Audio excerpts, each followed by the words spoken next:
Good morning, Grumpy Nation. It is a beautiful, cool Sunday morning. Excuse me, y'all. Sunday morning. And we finally got some sun these last couple of days, so I say, man, it'd be a nice day to sit out here in the garden and have a little talk. Plus, I am exhausted. Listen to your body, man. We've been going real hard. Like I said, I ain't complaining, but I decided to take a day off today. I need to chill. You know, it's gonna be another 6-day work week next week. So decided to sit out here and enjoy this beautiful morning. So let's have a little chat. Okay. We ain't gonna call it the sinking ship no more. We gonna call it securing our food. All right. So I got to give y'all some more statistics. So listen. Store closures. Remember I told you it's a lot of stores closing that's not being widely talked about. Not in all types of stores and manufacturing facilities. You know, they downsizing and shutting down. But we gonna keep this with food, right? So Wendy's 350 stores. That's this year. These are everything I'm finna give you right now. These are what they're planning to close this year in 2026, right? Wendy's, 350 stores. Pizza Hut, 250 stores. Papa John's, 200 stores. Jack in the Box, 100 stores. Popeyes, 20 stores. TGI Fridays, 30 stores. 7-Eleven, 645 stores. Kroger, 60 stores.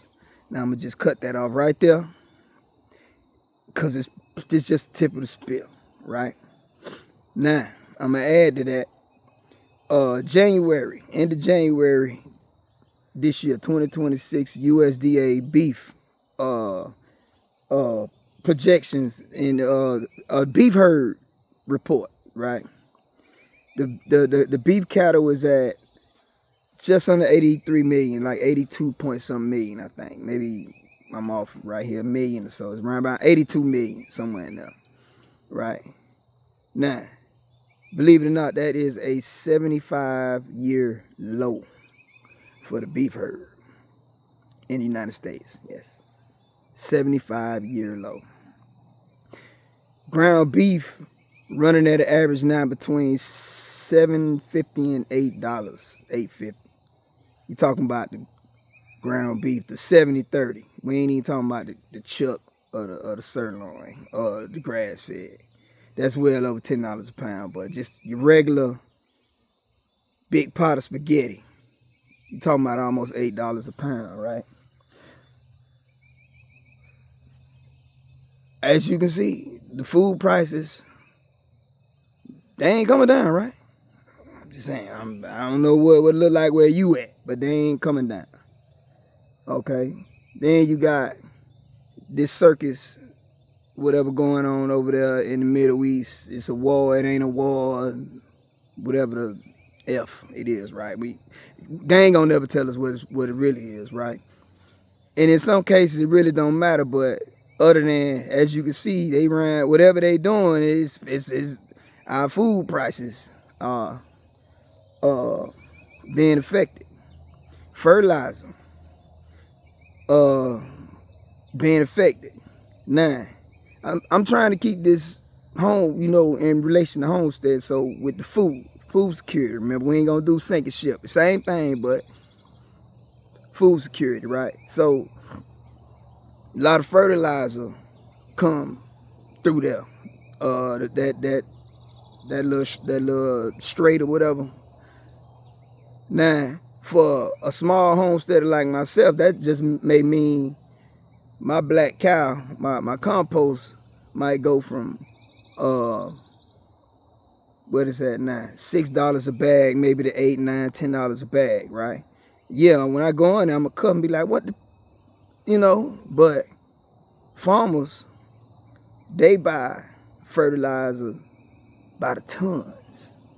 right? You talking about tons, thousands of pounds. So a $3 or $4, $3, $4, $5, increase, excuse me, on a pound for them, it's in the tens and hundreds of thousands of dollars. You see what I'm saying?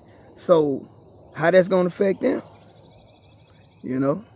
That's large scale. Believe it or not, that's what run. That's what run most of the food supply. It's corporate farming. So now they potentially gonna either buy less, which means smaller yields for the grocery store and higher prices. I'm just saying. Now, I don't do doom and gloom. I put the information out there, right? So for me, it's more of, okay, what I'm gonna do about it. How I'm gonna take those lemons and turn them into lemonade. You see what I'm saying? Because getting all upset about it and worrying about the who's and the whys and the where, I mean, to a certain extent, yeah, it's important, but in the grand scheme, that ain't important. What's important is, are you gonna be able to eat? That's number one. If you make sure you gonna be able to eat, then you can worry about the rest of it. Believe me, because it ain't really that important. They ain't gonna never tell you the truth, no way. Believe me, ain't no truth coming from them. And then on top of that, these the dumbest people. These the most incompetent people, unimpressive people I've ever seen in my life running the show. If you ever seen that movie Idiocracy, you'll know exactly what I'm talking about, because I swear that's what we living in, Idiocracy. These are the dumbest people in the history of mankind. Gotta be. They just very, very wealthy and powerful. That's it. And trust me, just because you wealthy and powerful don't mean that you intelligent, because most of them are idiots. Okay, a couple of them, one or two of them might be actually intelligent, but the vast majority controlling the levels of power, it's like a monkey flying an airplane. That's my opinion. Okay, that's my opinion. So anyway, Grumpy Nation. So that's what I'm doing to help mitigate, a potential food shortage. Now, once again, this ain't about telling everybody in the Grumpy Nation, hey man, go out there and buy you 15 garden beds and start growing you some food. No, everybody can't do that. But because some people live in apartments, condos, you might be renting a place and they don't want you, doing this in their backyard. Excuse me. But what you can do, some things like, I don't know if y'all remember, if y'all been watching me a while, I did a video on, man, stock up on beans and rice. Get you the big bags of rice and beans while you still can. Pinto beans, lima beans, black beans, rice. And if you can, get the better rice, like jasmine rice or basmati rice. Buy it in the big bags. You see what I'm saying? 20, 25 pounds. And then get you some of the Mylar bags and oxygen absorbers. They sell it on Amazon. It's while it's still cheap and inexpensive. Man, you can put you weigh 200-300 pounds of beans and rice, in no time, probably for less than a couple of $100. You see what I'm saying? Right now. Because the way it's looking, I mean, everything going up, man. Bologna is $8. I took a picture of some smoked turkey necks. The last time we was at the store, I took a picture. Smoked turkey necks that pack was almost $12. It was like 2 pounds. Smoked turkey necks, man. I'm just saying. Neck bones, $3.50, $3.75 a pound. You talking about neck bones.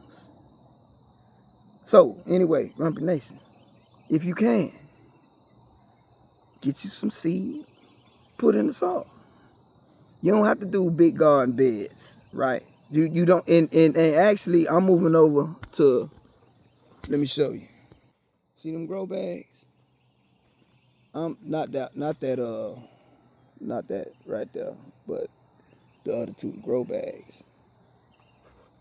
They're breathable fabric, right? And as you can see, look, sweet potatoes right there, and them raspberries, and I got potatoes out there growing, but those are cheap. You can get a pack of them. I think I got a pack of 10, 15 gallon. They was maybe about, I don't think they was $20, something like that, $20 and less. But they got the grow bags, the cloth grow bags that look like your basic garden beds too, right? Like that, and they already individually squared. So it might be a 6 foot by 3 foot bag with 8 individual sections in it already. Same thing. They may be $15, $20. And those are actually more economical because you can go ahead and invest in better quality soil, and then you don't have to worry about losing it. You see what I'm saying? You can see in the garden beds at the bottom, see the bottom is open. So over time, you know, your soil gonna wash out. But you don't have to worry about that, see, with the grow bags. All you do every season or two, get you a big tarp, heavy duty tarp, dump your soil out on there, recondition it, add what you want to add, then scoop it back up, put it right back in the bag. So if going forward, I'm going towards the grow bags, and you can move them around too a lot easier. If you can do that, if you can get you 1 or 2 of them, get you 1 or 2 of them, and try to at least help mitigate. Because what's gonna happen with a lot of folk, Grumpy Nation, let's just be honest.